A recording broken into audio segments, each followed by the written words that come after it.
আসসালামু আলাইকুম। আমি এখন কথা বলছি পালস স্পেশালিস্ট হসপিটালে আমার চেম্বার থেকে।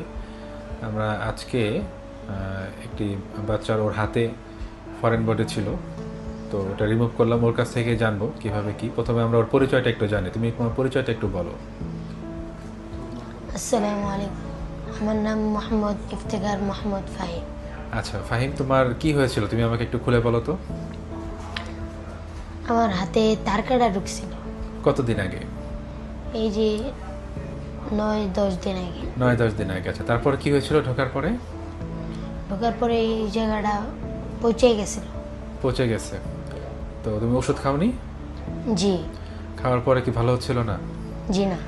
আচ্ছা, তারপরে কি হলো? তারপরে এটাকে অপারেশন করা। অপারেশন করে এখন কি বের করা হয়েছে? জি। আচ্ছা, ঠিক আছে। তো এর আগে তুমি কি জানতে না যে তোমার ভিতরে এরকম কিছু ছিল, ময়লা রয়ে গেছিল? জি। জানতা? না। আচ্ছা, ও জানতো না। আসলে আসলে ওর ব্যাপারটা হয়েছে যে ওর হাতে ফরেন বডির, ওর হাতে একটা লোহার অংশ ঢুকেছিল। তো সেই লোহার কিছু অংশ ওর হাতে রয়ে গিয়েছিল, তো যার জন্যে ওর হাত শোকাচ্ছিল না। তো আজকে সফলভাবে এটা বের করা হয়েছে। তো আশা করতেছি ও খুব দ্রুত সুস্থ হয়ে যাবে। ওকে, ধন্যবাদ সবাইকে। থ্যাংক ইউ তোমাকে।